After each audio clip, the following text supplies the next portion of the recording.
what's up? Alright, so this video is about how to solve very simple algebraic equations that only contain a single power of x. So I'll just throw some examples out here, okay? And I'm gonna go real slow and I'm gonna be real systematic so you can see every step of the way what I'm doing. Alright, so let's say we had an equation like this. If we had 3x plus 4x equals 14. So we're solving for x. So remember, when you're solving for x, what you're trying to do is you're trying to get x by itself. So the first step in that process is to combine like terms. Combining like terms means putting terms together that are of the same sort, of the same type. They're like, okay? So do you see how 3x and 4x are like terms because they're both just a number times an x? What that means is that I can put them together. I can combine them into a single term. So 3x and 4x, when I put them together, become a 7x. Okay, now instead of 3x plus 4x equals 14, I now just have 7x equals 14. So I rewrote this as that. I rewrote 3x plus 4x as 7x. Okay, so now the final step of the equation to solve for x is to simply get rid of this times 7. Well, the way you get rid of a times 7 is by dividing both sides by 7. So I go 7 divided by 7, but remember, I have to do the same thing to the right side as I did to the left side. So just like I divided this side by 7, I had to divide this side by 7 also. So 7 and 7, this crosses off. So x is all that's left here. Well, 14 and 7 is equal to 2. So that means that x equals 2. That makes sense, right? Because now, look, I can check this equation by substituting 2 back into the equation for x. If I put a 2 here and I put a 2 here, 3 times 2 is 6, plus 4 times 2 is 8, 6 plus 8 equals 14. Right, it works, perfect. Okay, so that was the first example. I'm going to give another example now. Alright, what if we had an equation that looks something like this?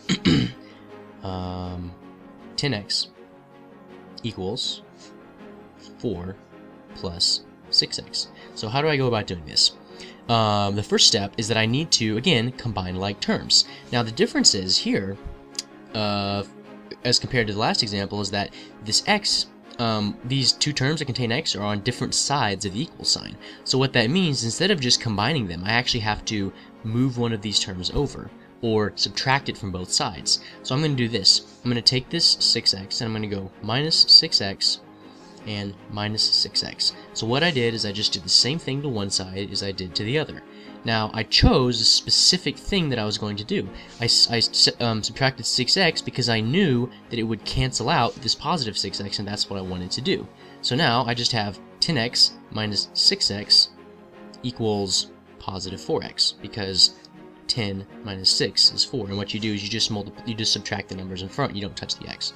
Okay, so I have 4x equals 4 because 4 was what was left, okay? This 6x is gone, so I don't write it. Alright, so now I have 4x equals 4, and just like we did up here, well, instead of dividing by 7, we're going to divide by 4 to get rid of the times 4. So 4's go away. Same thing to one side as I do to the other. So 4 over 4 equals what? 1. So x equals 4 over 4, x equals 1. Perfect. We're done. Again, we can check the equation. We can check this by putting x in. 10 times 1 is 10. Equals 4 plus 6 times 1 is 6, 4 plus 6 is 10. Perfect. It works. Alright, so the third example is going to be kind of a combination of these two, alright?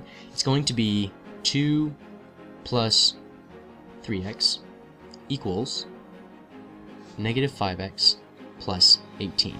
So watch what I'm going to do.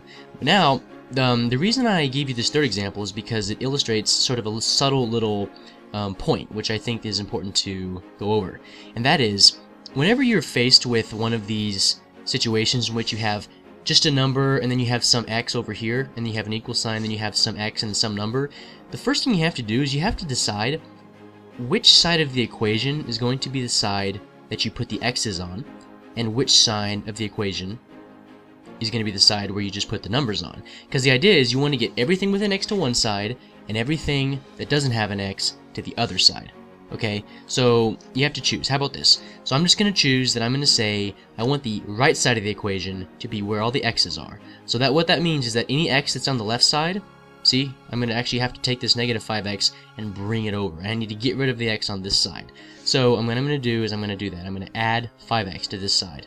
Okay, that's going to cross it off, and that's going to bring that 5x over here.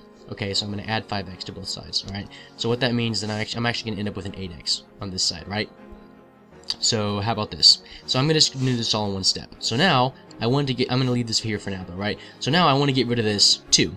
Because remember, I want to bring all the numbers to the right side of the equation, just like I wanted to bring all the x's to the left side, okay? So to get rid of a positive 2, I'm going to take a negative 2. That's going to make this go away, and then I'm going to put a negative 2 on this side of the equation. So now, let's rewrite this in light of the fact that we just did all this switching around, okay? So a 3x and a 5x make an 8x. A positive 18 and a negative 2 make positive 16, because 18 minus 2 is 16. So now I'm in a very good situation, because I've gotten down to a situation where I just have a number times x equals some number. Now it's very simple to solve, because all I do now is divide by 8. Divide by 8, because a division by 8 cancels out a multiplication by 8. So boom, boom, goes away, and x equals 2.